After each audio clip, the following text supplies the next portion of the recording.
देख रहे हैं दूरदर्शन हिमाचल और मंजिल कार्यक्रम में सभी का स्वागत है। जी हाँ, मंजिल में हम बात करते हैं, करियर बेस्ड ही प्रोग्राम है और आपके करियर से कुछ जुड़ी इन्फॉर्मेशन हम आप तक लेकर आते हैं।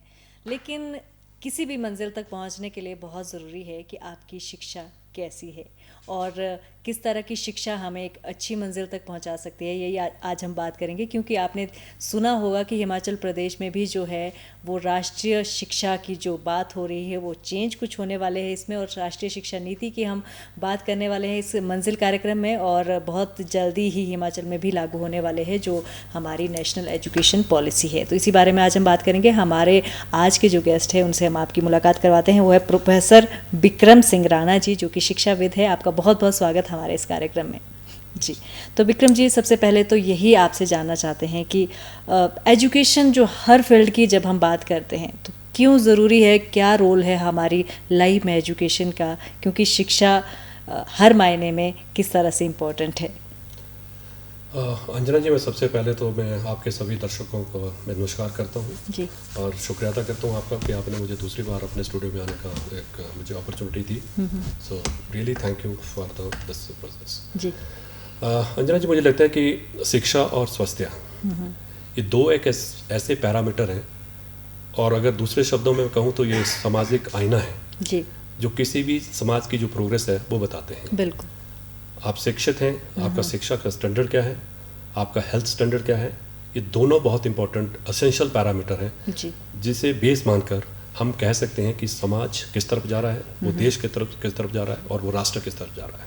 एक मेंटेलिटी अगर हम बात की जाए, जैसे कि लोग कहते हैं कि वो कितना ज़रूरी है चेंज करना, कि जैसे कि क्योंकि एजुकेशन के बारे में कहा जाता है कि जॉब तो मिल नहीं रही तो फिर क्या पढ़ाई करनी, तो क्या ज़रूरी है कि शिक्षा का मंजिल के साथ जुड़ना या फिर जॉब के साथ जुड़ना वो सीमित हो जाए शिक्षा? ये दो अलग अलग चीज़ें हैं। जी, आपने बहुत अच्छा प्रश्न ये पूछा, और जनरल जो पब्लिक परसेप्शन है वो भी ऐसी ही है। जी, बिल्कुल। अगर पेरेंट्स से हम बात करते हैं, उनसे बात करते हैं, तो उनको यही लगता है कि शिक्षा के बाद इमीडिएटली उनको नौकरी मिलनी है कि नहीं मिलनी है, टेंशन। जी, मैं एक शिक्षा से क्षेत्र से पिछले 32 साल से जुड़ा हूँ, और मेरे जो अनुभव है वो ये, मैं अनुभव के आधार पर ये कहना चाहता हूँ जी, कि शिक्षा को कभी भी रोजगार के साथ जोड़कर नहीं देखना चाहिए। बिल्कुल। मैंने पहले ही कहा आपको, जी, किसी परिवार का आईना, किसी समाज का आईना, किसी राष्ट्र का आईना वो शिक्षा है। और शिक्षा इसलिए महत्वपूर्ण है क्योंकि शिक्षा की जब हम बात करते हैं तो हम ज्ञान की बात करते हैं, नॉलेज की बात करते हैं, जी, और जब हम नॉलेज की बात करते हैं तो हम कॉन्फिडेंस की बात करते हैं, विश्वास की बात करते हैं। जी, क्योंकि आपके अंदर जो आपकी व्यक्तिगत ग्रोथ है, जिसको हम पर्सनल ग्रोथ कहते हैं, या करियर ग्रोथ जो है, जी, वो कहीं ना कहीं डायरेक्टली जो है, इनडायरेक्टली शिक्षा के साथ जुड़ी हुई है। जी, तो वो ज़रूरी है कि एक करियर एंगल से अगर जब हम बात करते हैं तो मैं कई बार ये भी कहता हूँ कि शिक्षा आपको एलिजिबल करती है जी, किसी भी जॉब के किसी लिए, भी जॉब। लेकिन एंटाइटलमेंट नहीं है। जी, जी, जी, जो एंटाइटलमेंट है वो मुझे लगता है कि शिक्षा के साथ साथ बहुत ऐसे पहलू जुड़े हैं जिनको कहीं ना कहीं हमें एड्रेस करना बहुत ज़रूरी है। बिल्कुल। तो शिक्षा का एक अपने जो महत्व है वो पूरी फील्ड में है, चाहे हम जॉब के से रिलेटेड सोचें, चाहे फिर अपने जीवन से हर मौके पर हमें जो है वो शिक्षा काम आती है।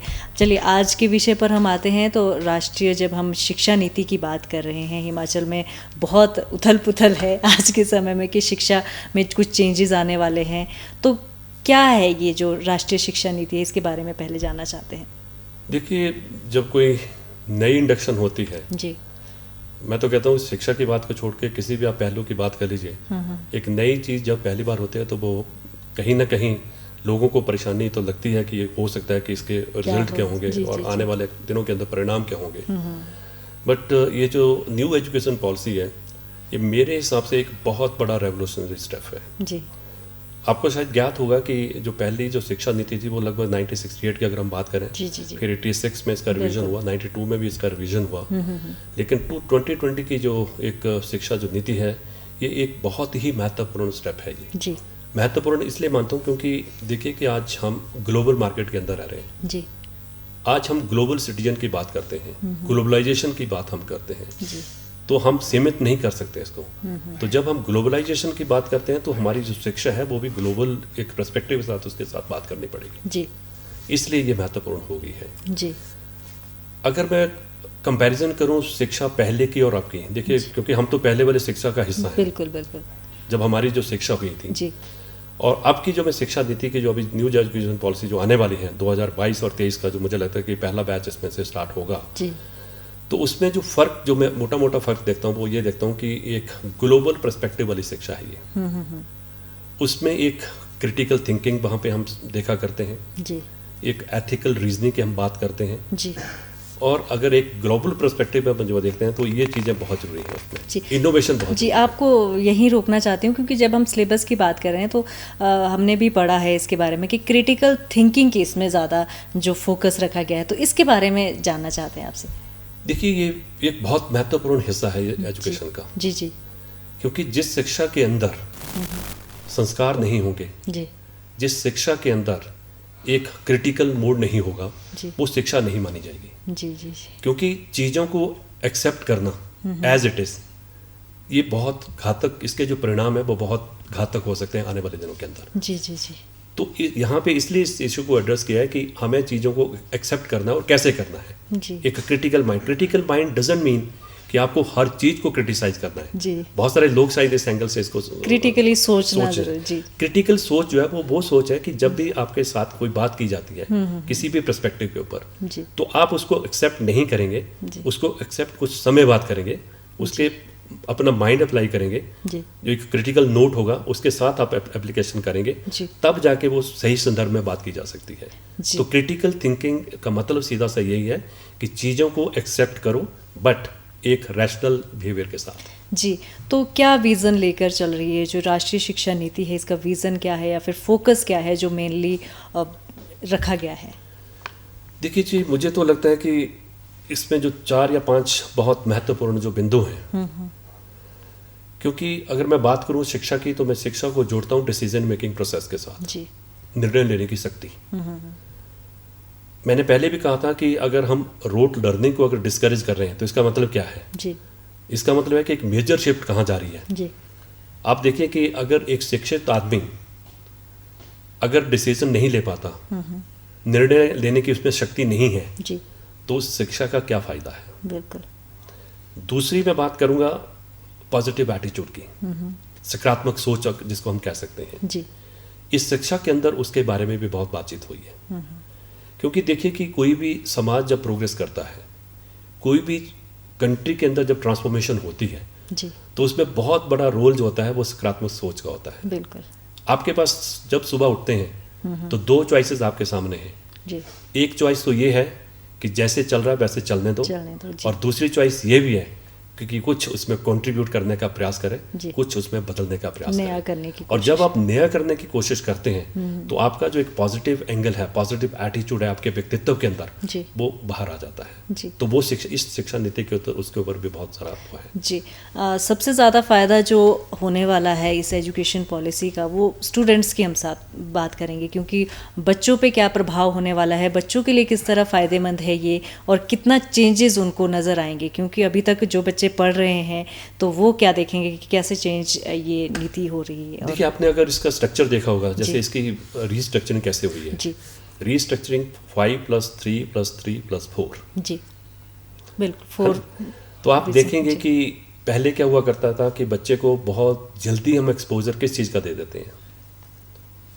एज ए पेरेंट्स जी, हम यही चाहते हैं कि पढ़े बच्चा अच्छा, बहुत बहुत जल्दी जल्दी। मैथ करने लग जाए, बहुत जल्दी अंग्रेजी बोलने लग जाए, बिल्कुल, बिल्कुल। बहुत जल्दी बात लिखना करने, शुरू मतलब कर बहुत दे। सारे, हाँ जी, वही हाँ हमारा इस पर्सपेक्टिव रहा है। जी, लेकिन उसके जो परिणाम हैं उस शिक्षा के, उस नीति जो थी, वो आने मतलब अच्छे नहीं रहे, जी, तभी ये बदलाव की तरफ गया। जी, अब इसमें क्या है, देखिए कि जो स्कूलिंग है वो 12 साल की है। जी, 3 साल जो हैं वो आपके कहाँ रहेंगे, आंगनबाड़ी के अंदर, जी, जो इनिशियल ईयर्स होंगे, 3 ईयर्स, जो जी। 5+ की हम बात कर रहे हैं। जी, जी, जी, और आपका जो एग्जामिनेशन पैटर्न आपने इसमें देखा होगा कि 10th का बोर्ड रहेगा, 12th का बोर्ड रहेगा। जी, और पहले 3 साल जो हैं आपके, वो कहाँ रहेंगे, आंगनबाड़ी में। उसमें बहुत ज़्यादा प्रेशर बच्चे के ऊपर नहीं होगा। जी, जी, जी, उस बच्चे को खेलने दिया जाएगा।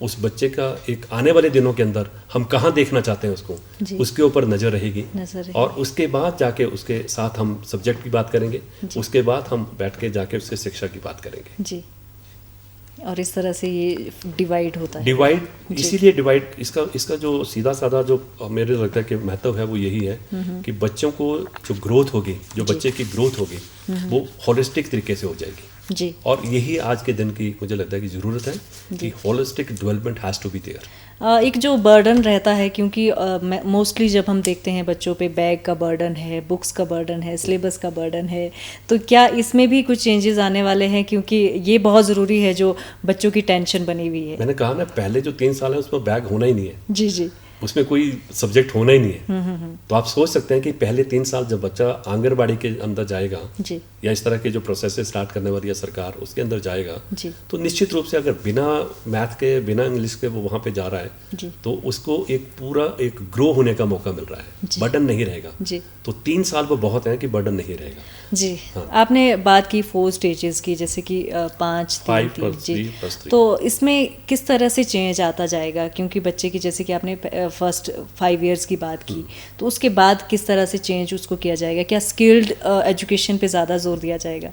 बहुत महत्वपूर्ण प्रश्न आपने पूछा जी। है, क्योंकि जैसे मैंने शुरुआत जो की थी वो +5 से शुरू किया था जी जी और मैंने कहा कि पहले 3 साल जो बर्डन नहीं होगा जी जी और बच्चा जब 3rd क्लास में चला जाएगा तब जाके उसको हम इसके ये एक्सपोजर देंगे कि इसको करना क्या है आगे, करना क्या है। है जी ना? जी तो इसी तरह स्टेजेस में जब जाता जाएगा, पर इसमें आप देखेंगे कि चेंजेस, आप जो मेजर चेंज है इसमें वो ये है कि बच्चा पहले +1 और +2 में जाके साइंस और ह्यूमैनिटीज़ और कॉमर्स की बात करते थे, इससे पहले नहीं थी। बिल्कुल लेकिन अब ये पहली स्टेज पे 8th के बाद आ जाएगा जी ये जो स्टेज आएगी जी जी कि आपको पहले ही पता होना चाहिए कि आपने जाना कहाँ है। जी और एक महत्वपूर्ण इसमें जो बिंदु जो ऐड हुआ वो ये हुआ है कि एक इंटरडिसिप्लिनरी अप्रोच की तरफ हम जा रहे हैं। मतलब ये नहीं है कि एक साइंस वाला स्टूडेंट जो है वो ह्यूमैनिटीज़ नहीं पढ़ सकता जी और एक ह्यूमैनिटीज़ वाला स्टूडेंट है वो कंप्यूटर एप्लीकेशन की बात नहीं कर सकता। जी जी जी तो अगर आप साइंस फिजिक्स के स्टूडेंट हैं तो आप म्यूज़िक के स्टूडेंट भी हो सकते हैं, जी और अगर आप म्यूज़िक के स्टूडेंट हैं तो आप केमिस्ट्री भी पढ़ सकते हैं। जी तो ये कहीं ना कहीं जो इंटरडिसिप्लिनरी, क्योंकि वन साइडेड जो हमने होलिस्टिक डेवलपमेंट की मैंने बात करी थी जी वो इसी तरफ एक इंडिकेशन है कि जब हम इस तरह की शिक्षा को बढ़ावा देंगे तो निश्चित रूप से हमारा जो व्यक्तित्व है इसमें जो निखार होगा वो बड़े डिफरेंट तरीके से होगा। यानी ओवरऑल डेवलपमेंट जो है वो बच्चे की होगी, माइंड हर तरह से ये बहुत develop ज़रूरी हो। है। जी जी ओवरऑल डेवलपमेंट बच्चे की, स्टूडेंट की, यूथ की जी इसलिए बहुत ज़रूरी है क्योंकि समाज में जो एक प्रोग्रेस होनी है, जी किसी भी राष्ट्र को देखिए अगर बुलंदियों तक पहुंचना है तो वो इन युवाओं के ऊपर सारा वो इसका जिम्मेदारी होने वाली है। जी। तो अब छात्रों के अलावा बहुत ज़रूरी है कि टीचिंग स्टाफ की जब हम बात करेंगे तो टीचर को कैसे ट्रेन किया जाएगा, क्योंकि उनको भी एक तरह से दोबारा से पूरी चीज़ें सीखने की ज़रूरी है ताकि वो बच्चों तक भी उसी तरह से गाइड किया जा सके उन्हें भी। इस शिक्षा, इस न्यू एजुकेशन पॉलिसी के अंदर आपने देखा होगा कि एक सरकार ने जो दीक्षा पोर्टल स्टार्ट किया है, जो वो ट्रेनिंग का एक डिजिटल ट्रेनिंग जो है, जी जी जी पैंडेमिक सिचुएशन के कारण उसको थोड़ा सा धक्का लगा जी क्योंकि पिछले 2 साल में अगर देखा होगा कि जो चीज़ें होनी चाहिए थी जी वो नहीं हो पाई, जी इसका रीज़न यही रहा। जी लेकिन अब बहुत तेज़ी से सभी, मुझे लगता है राज्य सरकारें जो इसके ऊपर ध्यान दे रही हैं। और क्योंकि देखिए बच्चे तो बाद में आते हैं, पहले टीचर को ट्रेन होना पड़ेगा, बिल्कुल। इनका एक्सपोजर होना पड़ेगा। तो मुझे लगता है कि बहुत जगहों पे ये ट्रेनिंग ऑलमोस्ट कंप्लीट हो चुकी है। तभी मैंने कहा कि 22-23 में जो हमारा जो एजुकेशन पॉलिसी है जी इसके अंदर पहला बैच जो हमारा निकल जाएगा। जी। और सिलेबस पैटर्न की अगर हम बात की जाए तो उसमें किस तरह के चेंजेस रहेंगे? इसमें बहुत बड़ा एक बहुत खूबी के साथ जो मैं बात कहना चाहता, खूबसूरत बात मैं इसको मानता हूँ, जी जी जी क्योंकि इसमें देखिए एक तो बर्डन कम हो गए बिल्कुल और दूसरा आपने देखा होगा कि अब इसमें इक्वल अपॉर्चुनिटी सबको दे रहे हैं। जी पहले क्या होता था कि एक पर्टिकुलर सब्जेक्ट को बहुत ज़्यादा वेटेज मिलती थी। जी जी जी अब आपको सब्जेक्ट के साथ साथ आपकी एक्स्ट्रा करिकुलर एक्टिविटी, आपकी सोशल एक्टिविटी, जी। आपका स्पोर्ट्स, उनको भी वही वेटेज दी जाएगी जो दूसरे सब्जेक्ट को दी जाती थी। जी जी तो उस पर मुझे लगता है कि कई बार क्या होता था कि जब आप कम्युनिटी डेवलपमेंट का काम करते थे तो बच्चों के मन में ये रहता था कि क्या फ़ायदा जी। है, इसकी कोई वेटेज तो है नहीं है। बिल्कुल जब आप स्पोर्ट्स खेलने जाते थे तो ये मेरा टाइम वेस्ट हो रहा है, Time एक महीना मैं बाहर रह रहा हूँ, लेकिन उसके बाद भी मैं जाके मुझे पेपर तो देना ही है। जी जी लेकिन अब इस तरीके से इसकी स्ट्रक्चरिंग की गई है कि बच्चा अगर स्पोर्ट्स का बच्चा भी है, एक्स्ट्रा करिकुलर का बच्चा भी है, NSS का बच्चा है, NCC का बच्चा है, NYK का बच्चा है, स्काउट्स एंड गाइड्स का बच्चा है, उनको इक्वल वेटेज दी जाएगी उन्हीं सब्जेक्ट के अकॉर्डिंगली। बिल्कुल, ये कहीं ना कहीं बच्चे क्या पेरेंट्स के माइंड में भी रहती है कि नहीं, एक महीना अगर तुम उसमें वेस्ट करोगे या फिर स्पोर्ट्स में चले जाओगे तो कहीं ना कहीं पढ़ाई पे बर्डन हो जाएगा और पढ़ाई पीछे रह जाएगी, तो वो एक चेंज वहाँ से मेजर शिफ्ट हो जाएगी। क्योंकि इसी यही चीज़ है, क्योंकि आपने देखा होगा अंजना जी कि जब हम इस तरह की बातें करते हैं मुझे लगता है कि वो इग्नोरेंस है जी। अगर कोई बच्चा अच्छा टैलेंटेड है, अच्छा सिंगर है जी अच्छा डिबेट करता है जी, तो उसको इनकरेज क्यों ना किया जाए, उसको डिस्करेज क्यों किया जाए? जी जी जी, क्योंकि वो एक व्यक्तित्व उसके अंदर वो क्वालिटी है जी, तो उसको क्वालिटी का निखार होना चाहिए, बिल्कुल। ना कि आप बर्डन देके उस क्वालिटी को खत्म करके कहीं और उसको ले जाने का जी, प्रयास जी। करो। तो मुझे लगता है कि ये बहुत बड़ी शिफ्ट है और एजुकेशन जी। पॉलिसी के अंदर कहीं ना कहीं जो हमारे अंदर स्किल है, अगर उसी से रिलेटेड हमारा काम होता है तो वो उसे हम और ज़्यादा अच्छे से कर सकते हैं।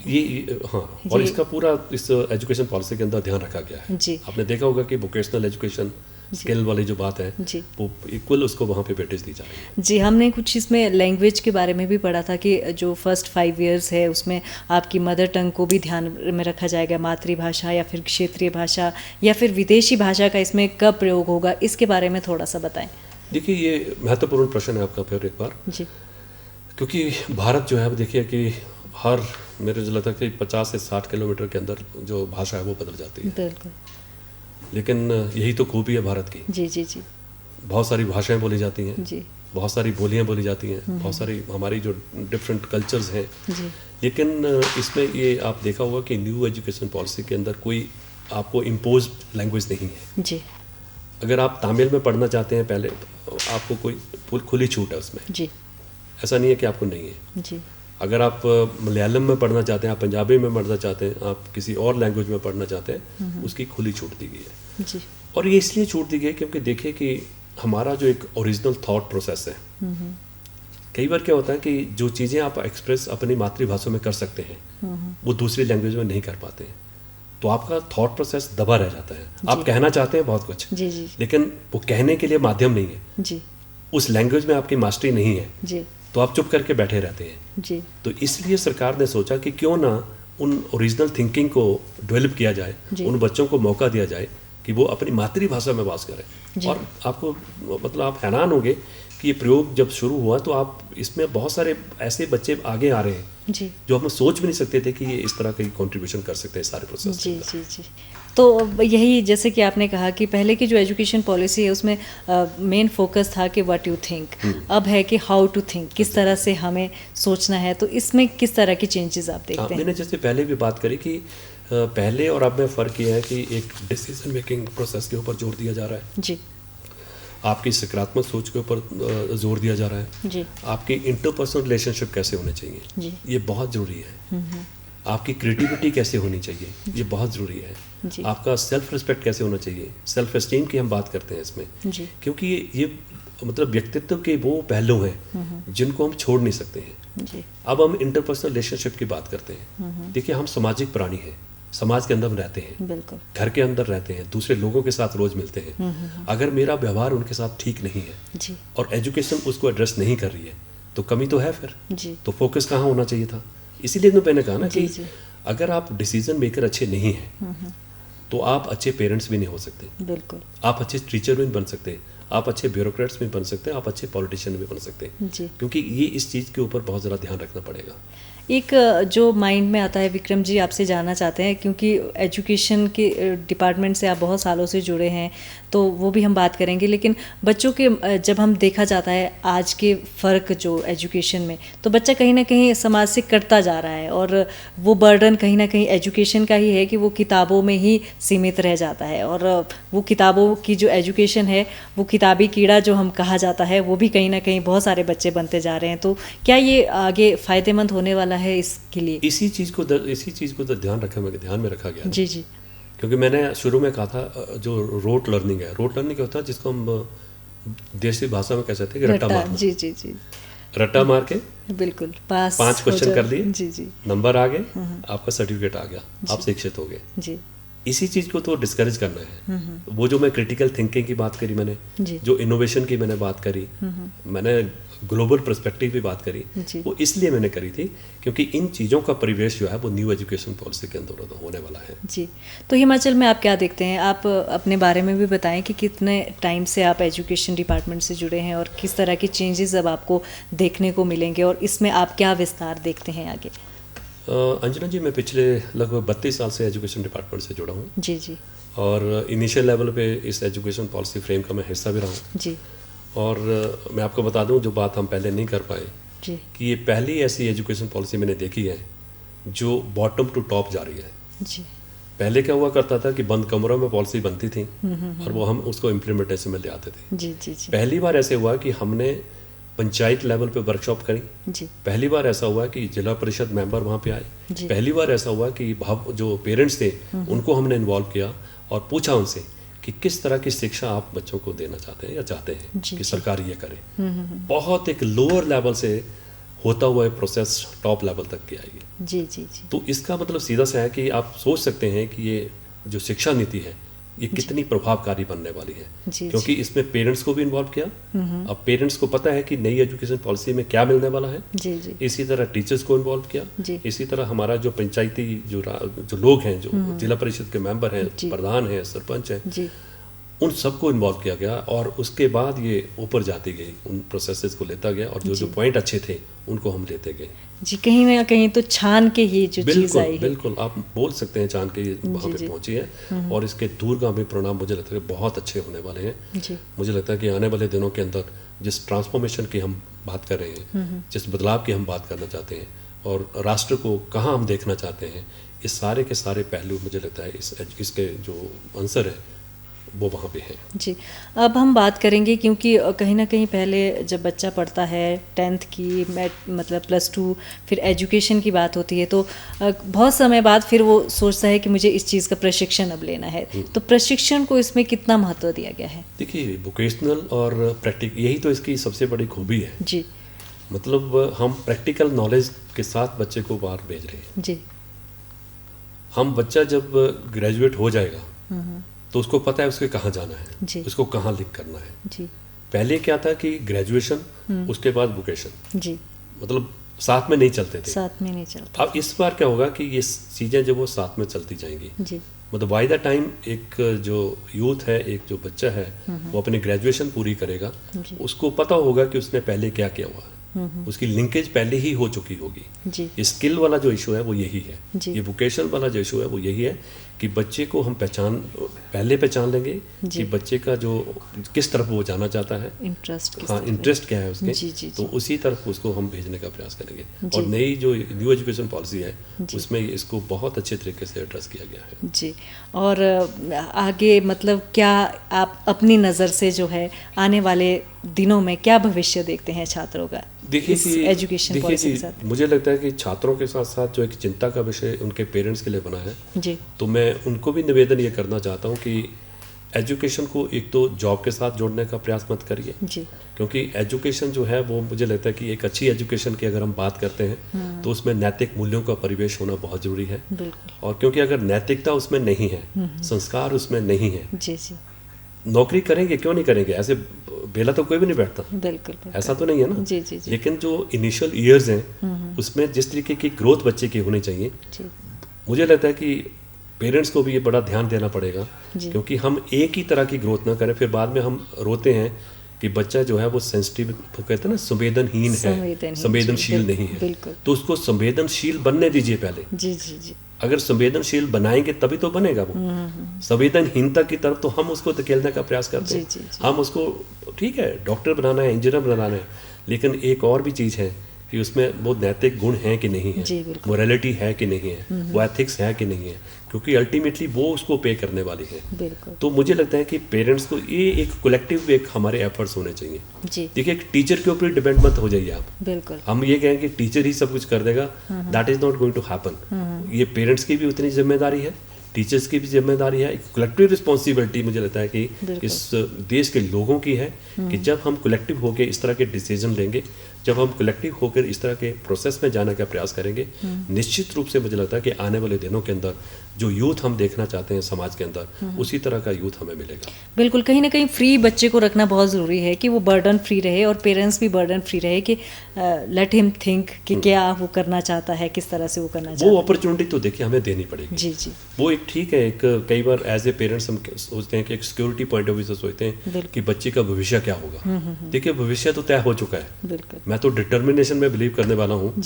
ये तो हम फैसिलिटेटर हैं बीच में, टीचर भी फैसिलिटेटर हैं, पेरेंट्स भी फैसिलिटेटर हैं। जो बच्चे ने बनना है वही बनना है जी। तो कहीं ना कहीं एजुकेशन में सभी का रोल बहुत ज़रूरी है। तो आपने बहुत अच्छी जानकारी आज विक्रम जी दी नई एजुकेशन पॉलिसी के बारे में, और शिक्षा का जो हमारा मेन जो मोटिव रहता है वो क्या रहता है और इम्पोर्टेंस क्या है हमारी लाइफ में, वो आपने जानकारी दी। तो बहुत अच्छा लगा आप हमारे साथ स्टूडियो में जुड़े, आपका बहुत बहुत धन्यवाद। धन्यवाद। तो आज हमने बात की राष्ट्रीय शिक्षा नीति के बारे में। तो हमें पूरा विश्वास है कि ये जो लागू होने वाली है वो हिमाचल में ही नहीं बल्कि पूरे देश में ये देश को एक नए मुकाम तक ले जाएगी। तो मंजिल कार्यक्रम में आज बस इतना ही। नए विषय के साथ फिर हाजिर होंगे, तब तक के लिए नमस्कार।